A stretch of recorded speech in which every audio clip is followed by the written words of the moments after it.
Welcome back. If you're just joining us, it's Daybreak on Trust Television, and we are going to be taking our first discussions for this morning is on an issue that has refused to go away since 2007. This morning we'll be discussing about the severance allowances for ex-governors and their deputies. And we have in the studio Honorable Godfrey Gaya, a former member of the House of Representatives. It's a pleasure to have you join us. My pleasure too. And need I say that age has been very gracious to you. Seem to be glowing even into old age. Welcome to Trust Television. Thank and you of very course, much. to be joined by Mr. Paul James of Yaga Africa. Mr. Paul, let me apologize for always breaking into your time. We have a way of pulling you into the studio at the shortest notification. But a service to motherland, and we hope that this country would someday appreciate the sacrifices that you make for their country. Thank you. It's a pleasure to have you both join us in the studio. Thank you. It's an interesting issue we are looking at this morning.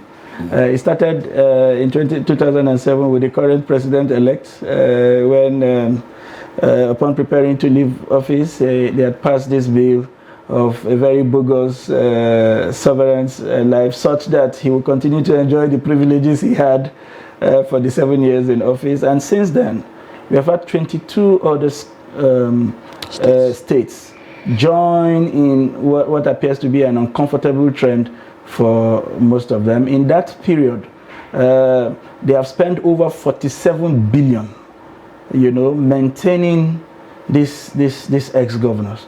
And only recently, our brother from Benue, who has not been able to pay over 24 months of salary arrears to teachers, is proposing another one. In fact, in his case, he wants 4 luxury houses in any choice place in Nigeria. And what is interesting is that he wants this law applied retrogressively. In other words, to all other governors that have been before him. For a state that is unable to pay teachers' pension or even salary. You had been in government before. Very well. Maybe we would help pick the brains of these governors from your own brain. What do you think is going on with these people, given our current economic situation? But before we move on, I think we should just go on a quick break, and when we return, the show continues. Stay with us.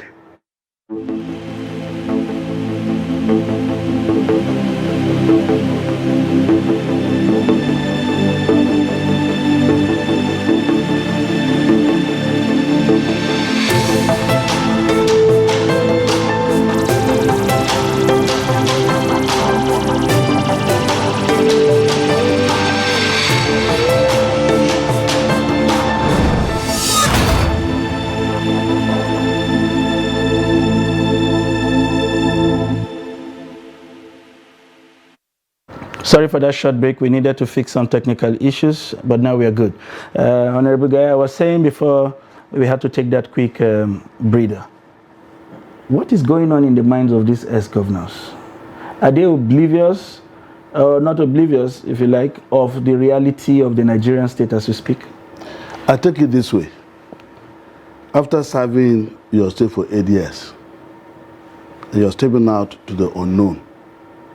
It is expected that as a former governor, a former number 1 citizen, you've developed or you have cultivated a lifestyle over 8 years.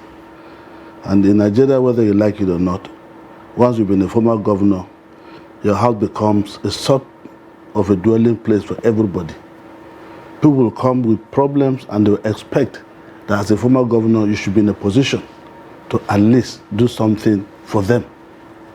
While I believe that they should not completely leave government and go back completely empty, I also will say that the demand, the amount involved, the conditions, the perks thereafter are very, very unreasonable.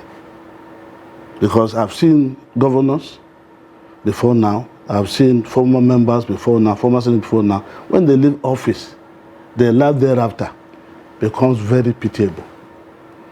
And for the citizens to find a soft landing for some of these governors, I believe something should be made or should be provided to cushion the thereafter lifestyle of being in the office.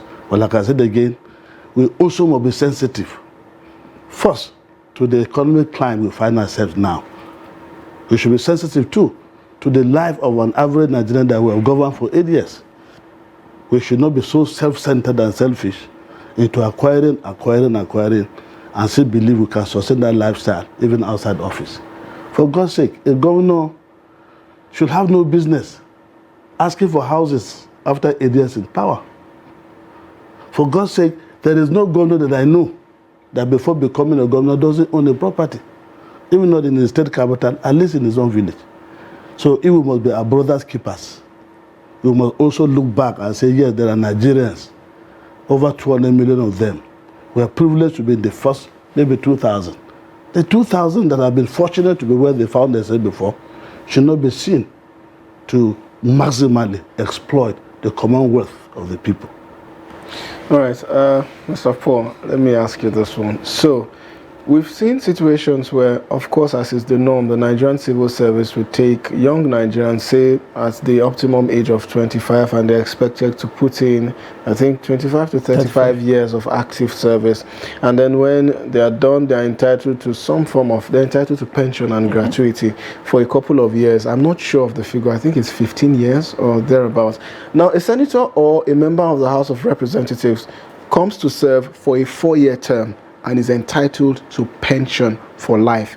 Mind I say, this pension could be bogus, depending on the committee that he was a member of or the committee that he chaired. Now, a governor, on the other hand, is also entitled to some, at least some governors from some 22 states have alluded to, this bill. And now we are seeing the Benue State governor trying to do the same, especially when we would say that some governors might not have performed as optimally as they should. So isn't this unfair to the common man to see these governors or our representatives in terms of parliamentarians getting such bogus salaries when we see teachers, for example, serve for 35 years with nothing to show for it? Well, I think, Sajir, you have asked the question and I've also provided answers to the questions. I will be honest with you. I'm always confused as to the contradiction we see in this issue, because first, when all of these campaign, I'm talking about the political office holders, they campaign on the strength of coming to serve. Perhaps we don't understand the concept of service. And beyond that also, like the honorable member has said, is the fact that these were also persons that were not coming in from ground zero. They were persons that at least had something doing before they aspire to be elected into office. Now you come into office, with all the perks also around the office as of the time that the person is serving supposedly, you expect also that a smart person will also have done some sort of investment that they can retire to at the end of their service.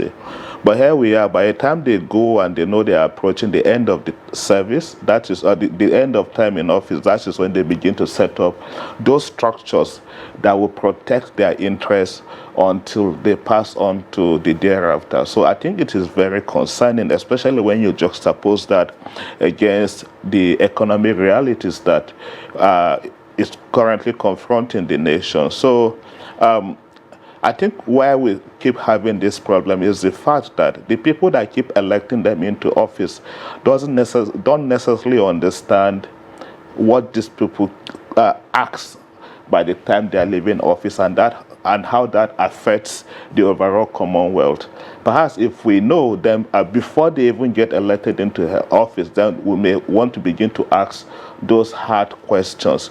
For instance, I can sincerely not understand how a governor will be in office for 4 years, for instance, and then pensioners are always growling, always on the street with placards talking about their pensions, no payment of pensions, and the same governor will be, complaining that they are not getting enough subvention, if you like, from the federal government. But from the same little that the governor will claim that they are getting from the federal government, by the time they are leaving office, you hear all of those bogus requests. So sometimes you begin to wonder whether there is something politicians are not telling us. Because first, when they want to come in, they will give you the impression that the government is so bad. That is, the government that they want to take over from is so bad that they want to come and fix something. So even give you the impression that there is no resources at all to even start with. But they are always aspiring to get elected into that office. And then when they are leaving the office, they want to protect every interest, not just their interest, but even for their predecessors and even the successors to come in the future. So you begin to wonder, where is the truth in all of this? For me, that is confusing, like I said in the beginning of this conversation. So I think we need to start putting things in the open. We are just talking about what these other governors are requesting. The much I know is that by the end of this administration in May, you will begin to hear another concern around this, because so far I'm hearing there is a request of over 63 billion to service this present regime that we have by the time they leave office. And then if you also begin to think about the level of mistrust in all of this, because by the time they leave, some of them will get elected into other positions. It's not like you are stopping those pensions and severances that will This come. is leading to the next question that I want to ask, because some of these governors, like, give an example. The current governor of Sokoto State, outgoing governor, was a Speaker of the House of Representatives. So after leaving the Federal House of Representatives, does that terminate his pension? Well, that's a question I cannot answer. But he is rounding up his tenure as the governor of Sokoto State. He is entitled to pension for life as a former speaker, and when he becomes an ex-governor, he's supposed to be entitled to some form of pension. Mm-hmm. Now, does this accrue such that at the end of the month, he receives an alert as pension from the National Assembly and also from the state government? How does this work? I think that is where the main issue is. The law does not allow you to earn salary in 3, 4, 5 sources from the same government. Okay. It's like the civil servant having 2, 3 jobs and collecting salaries from different ministries. Indeed. By law, that shouldn't be acceptable. But let's come back here. This Pension Act is a state assembly's bit. If the governor has a very good rapport with his members, he can do and undo. The most powerful office in the world is being the state governor of Nigeria. It's even more powerful than being Mr. President. Because the moment you pocket your House of Assembly, you can even pass a law to kill anybody. That's the truth. Now, we are appealing to the consciousness of these people. We saw what happened in Lagos. When Fashola came in, he said, no, this is not necessary. I have a conflict to sign, but I don't need it. It has happened in Imo. We have looked at our resources. We cannot cope with this kind of bogus, homologous pay. We have people to attend to. So basically, it boils down to how morally justified that our actions are. Of course, at the national level, you cannot pass such a bill, because whatever governs the allowances of a member is from the revenue mobilization and physical. So you can't tamper with that. But when it goes back to the state, the law is entirely in the hands of the House of Assembly. You have a state that has maybe 30 members. All they're going to need is to pocket 12. He will get his 2/3 and his bill will fly. But like I said, do we need all this? You've been the governor of Sokoto, for example, my former colleague. Certainly you have some bill that has been passed by your house which you have ascended to. You are coming to become a Senate.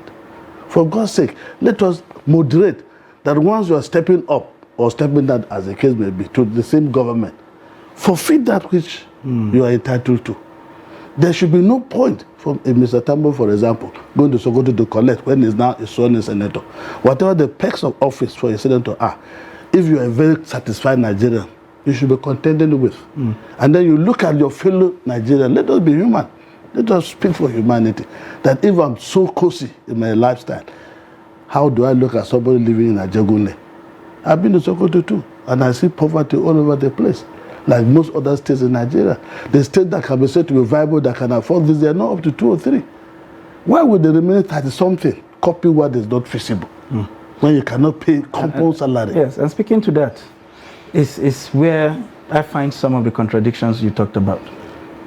When, from the point we raised minimum wage to 18,000 and thereafter to 30, states, governors or administrators were everywhere shouting that it is unfair to impose a minimum wage on them because the carrying capacities are not the same. Indeed. However, when they want to replicate the severance package, they look for the best in the country. So I don't understand why a Yobe state will have the same severance package for a governor as a Lagos or Rivers state with 2 private jets or whatever and all the luxuries attached to, where a local government, Obiakpo for instance in Rivers or Apapa in Lagos, has more subvention than the entire state.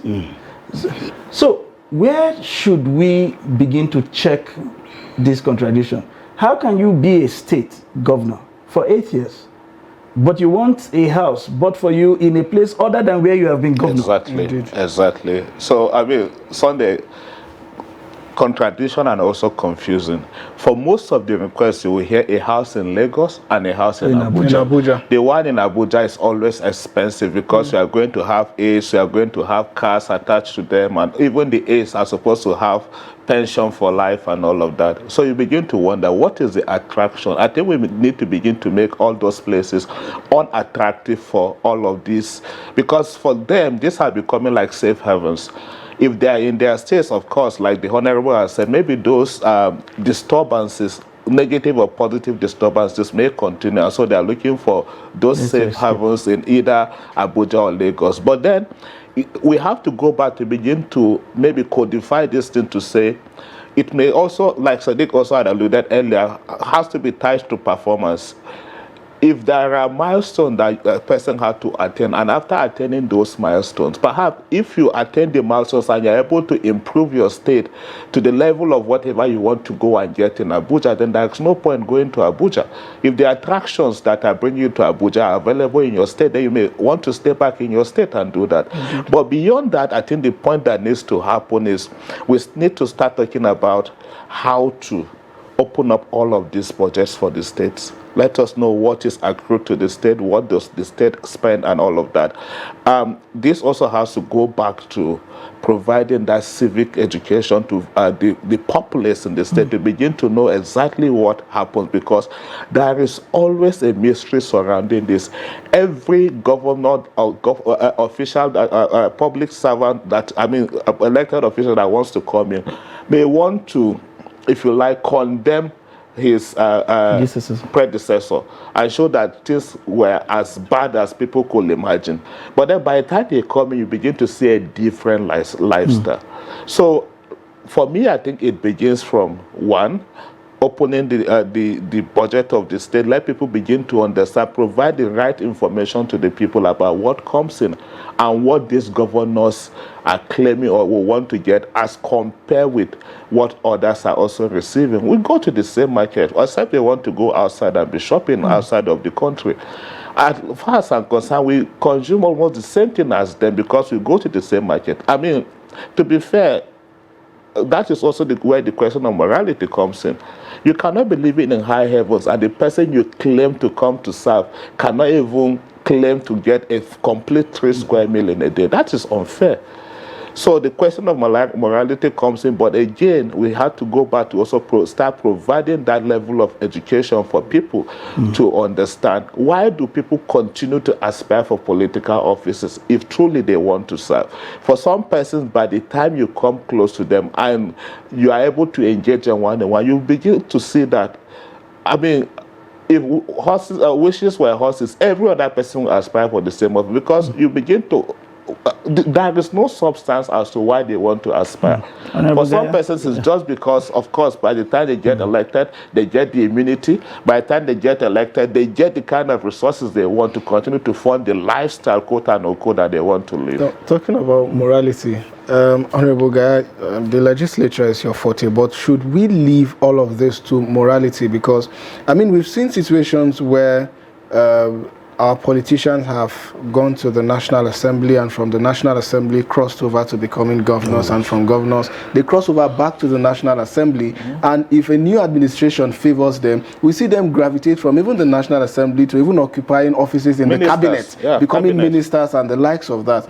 Now, should we leave these politicians dropping or rejecting pensions to just morality and their conscience? Or isn't there something the National Assembly could do? For instance, if you're a governor coming to the National Assembly, we know that after your 4-year term or 8-year term or however long you're going to be staying in the National Assembly, you're going to be entitled to some form of pension. It is guaranteed. So if you're coming here, you have to forfeit whatever it is that you will be given in the state. Or if you're leaving the National Assembly to contest in a governorship election and you win that governorship election, you should forfeit whatever it is that you should be paid in terms of gratuity and pension from the National Assembly. Isn't it something that the National Assembly can do? It is possible, but I want to key into what he said. Okay. Much more of civil education, much more of holding our elected legislators to order. When they go, they divorce themselves from the people. The ultimate benefit should go back to the people. When you go, you promise them dividends of democracy. That includes infrastructure, includes good education, sound health, and all that and all that. But if you're overloading the state wealth on just a few hands, certainly those other infrastructural benefits cannot be seen to be done. So the member in the State House of Assembly has a lot to do to kind of checkmate the excesses of these governors. They have to be able to go back to the people and say, this is what we're doing on your behalf. But unfortunately, there's a disconnect between a soon elected member and his constituency. How many do town halls to be advised on what they should do? Many don't. Some will go to Abuja or go to the state capital, and for years, they don't go back to take briefing from the people. So, like I said, apart from the civil education, we, the members of the legislative arm of government, that should come up. The distinguishing feature of what makes democracy tick is the legislative arm of government. Why? Because they're the ones that can speak loud and clear on behalf of the people. But if they fall silent, and at the end of the day they say nothing, the governors will continue to do what they want to do, and nothing will happen. Governors interfere so much in even electing leadership of the State House of Assembly. They put their cronies and their boys there. And in fact, like in my state, there had been no private member bill for the past 8 years. The governor sits down and writes what he wants and passes it through the speaker, and it becomes a law before the end of work. The first, second, and third probably heard in one day and assents. So the legislature must be independent and assert their independence in such a manner to safeguard our democracy, provide check and balance on the essence of the governors. Otherwise, if we don't do, there's nothing anybody can do. This Pension Act is not in the executive list. So the National Assembly cannot do anything about it.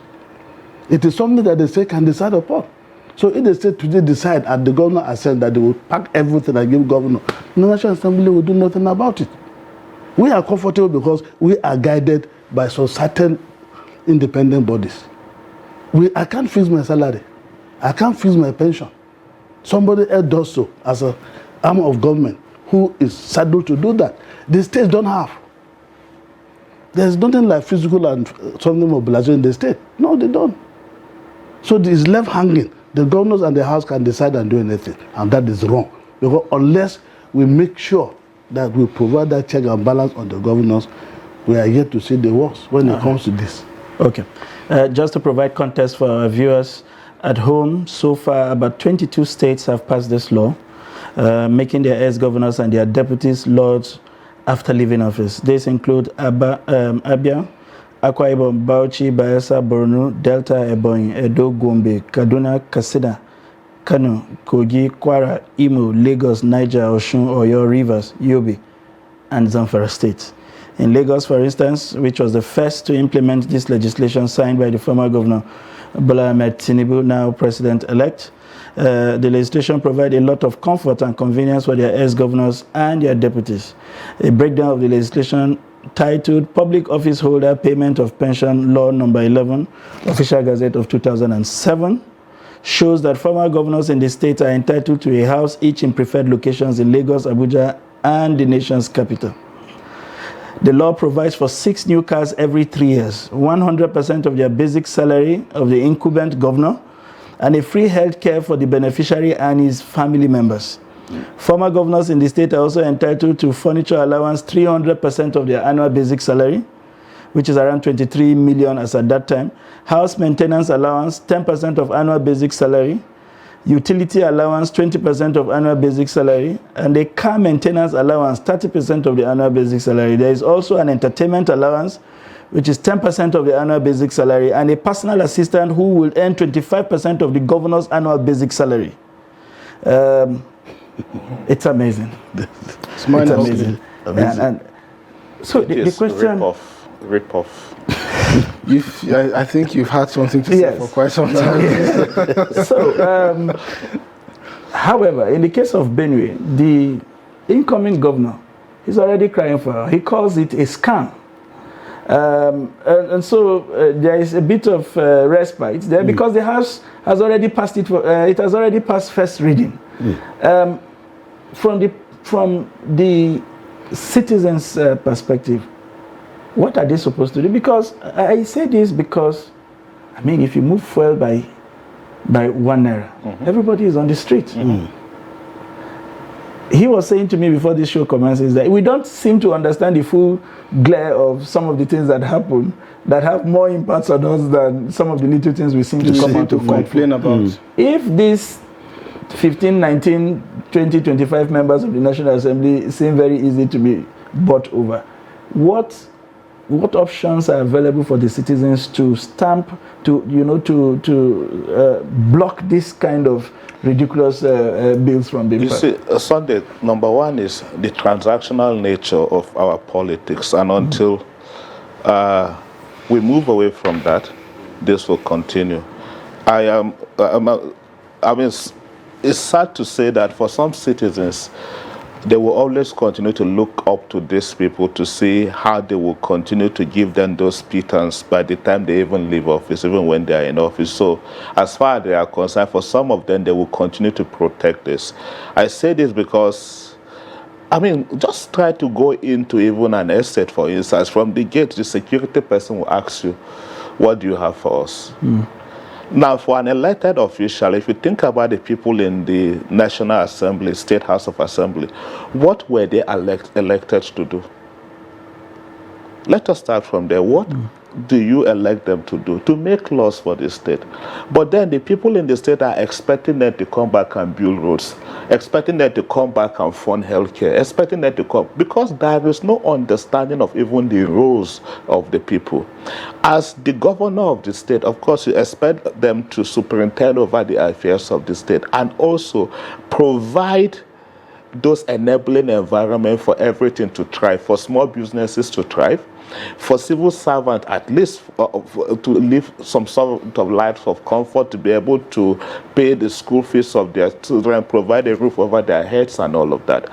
If a governor provides all of that, I don't think there will be need for those bogus requests from the governor in the first place, because those people, you will have cut off the demand and supply side. Those people may not necessarily want to be going back to the governor to say, give us this, or we want you to help augment this thing that we want to do. So there is a disconnect that we first need to fix. That request will continue to be there until people, both the demand and the supply side, fully understand what is their role. That is why, like I had alluded, I mentioned earlier, we need to begin to tie this even to performance. For a state like Benue, pass through Benue today and see some people even be giving you a mango, for instance, for free. They have a lot of, it's called the food basket of the nation for a reason. How many industries we have in Benue that are thriving today? Everything happens, the governor blames the federal government. Insecurity, federal government. This thing, federal government. Well, there are things that you could solve there. Sometimes insecurity thrives because when people don't have other means, when people are pushed to the wall, they pick up arms. If people are living the life of comfort, given the sort of cover they need, security and all of that, you may not be hearing some of these things happening. So like I maintain, one, there is a need for that public understanding, public enlightenment to even understand the different rules.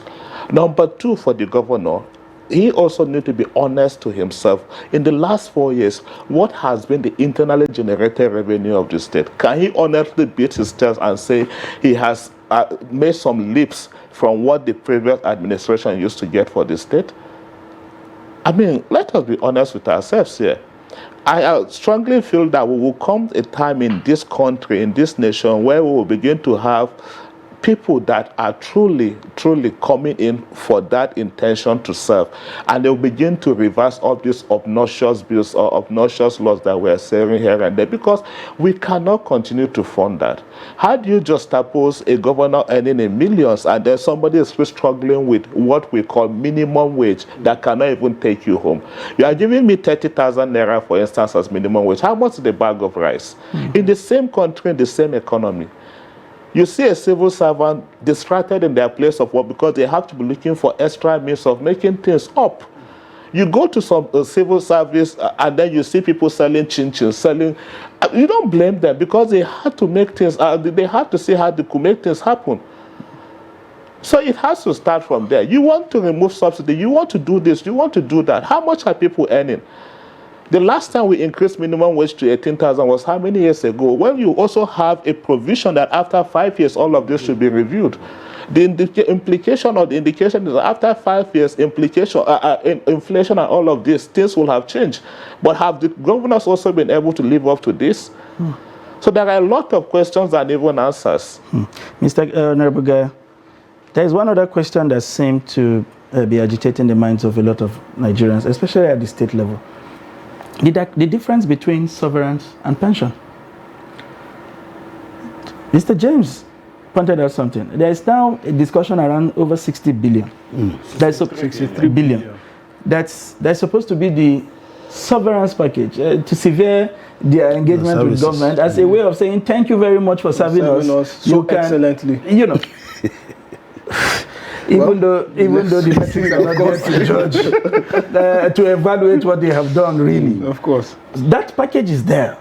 More like, take this for a job well done. Exactly. And a pat on the back. And fed you well. Yes. But rather than go and get disconnected, they now create this umbilical cord. Is that not in itself a contradiction? Can't we find lawyers in this country who would wake up and properly define because if you have a pension, what our laws say is that if you will get a pension, then there is no need for a severance package. In other words, it's a severance package that is spread over a number of years to ease you into the other life. So why are we finding it difficult? Why do these people want to get the best of both ends? We still go back to the fundamental issue of we Nigerians taking our destiny into our hands. We are not asking questions. We rather lament when the deed has been done. In a democracy like we profess to practice here, we should call those we elect to account. Once they see that there's a leeway, they just do what they want to do.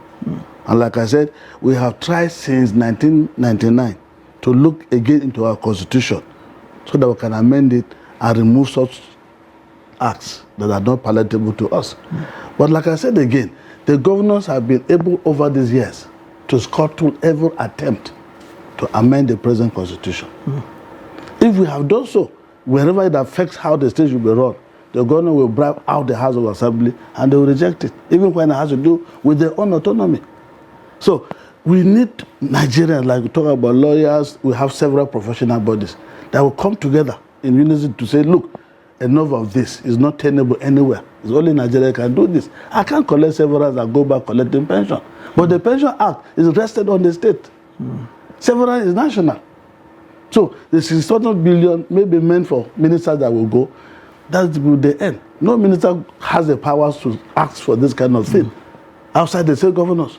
As long as the Pension Act is vested on the state governors and the houses of assembly, they can do and undo. So we must speak out, condemning what is not right. Because in the country, we have the same challenges. Somebody is living a life of opulence and somebody is barely surviving. Nigerians should speak. NBA should speak. Professional bodies should speak. My brother is here. The civil society should speak.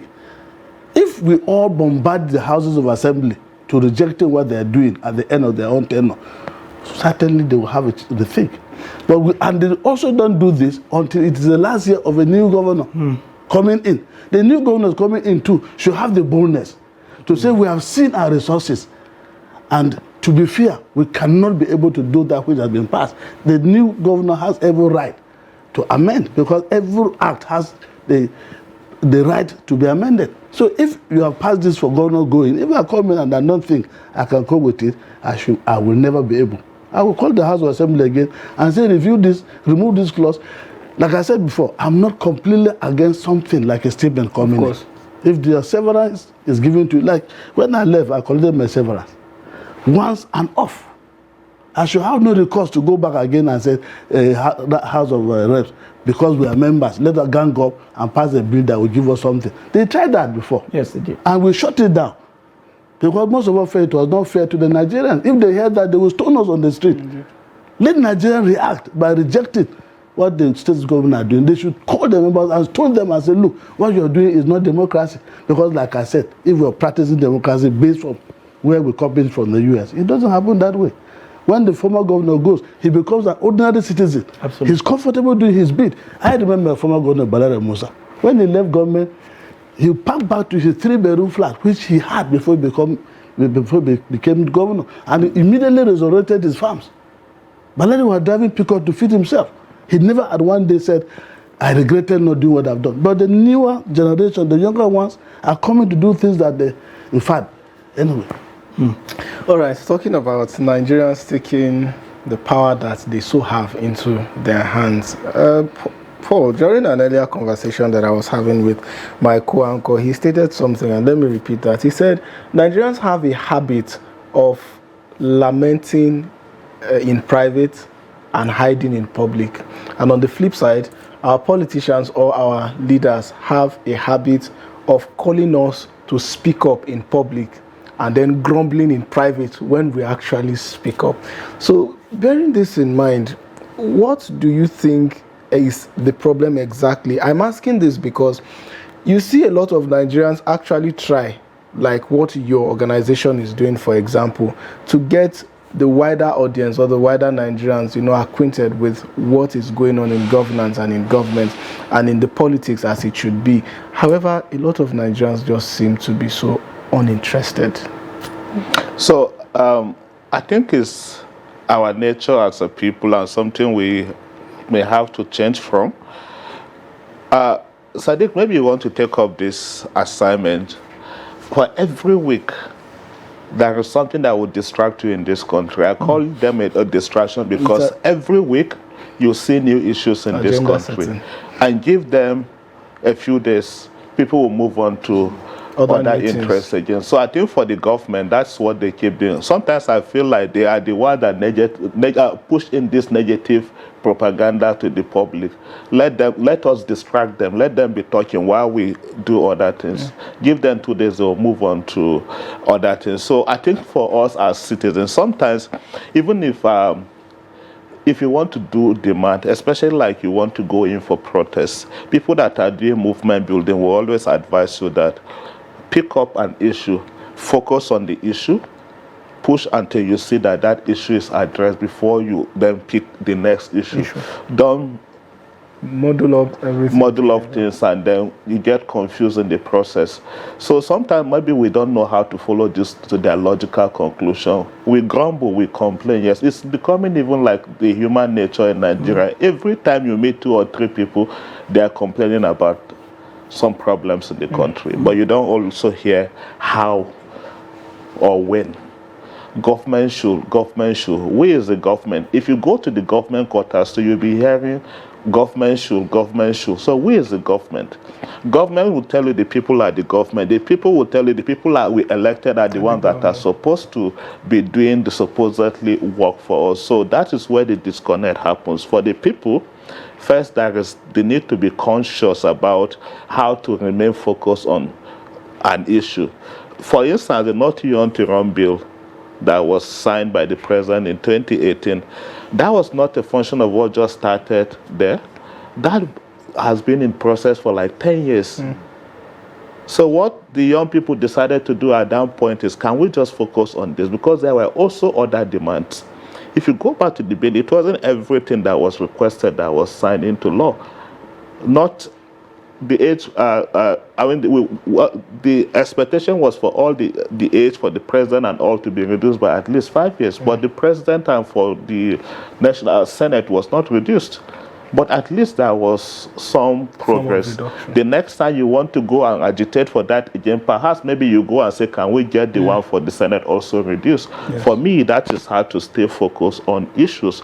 So I think the government have understand that about Nigerians, that just give them a few days.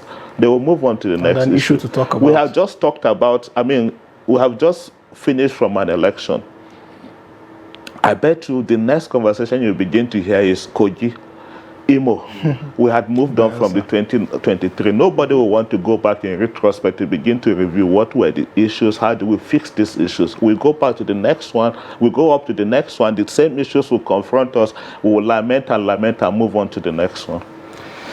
Interesting submissions there from James. If we have 2 days, you can be sure that we will not exhaust the conversation around this issue. 2 vital lessons that have been learned from these conversations, if you ask me, would be the need for active citizenry. They've both anticipate that. For countries that have made progress, they didn't do that with a docile citizenship.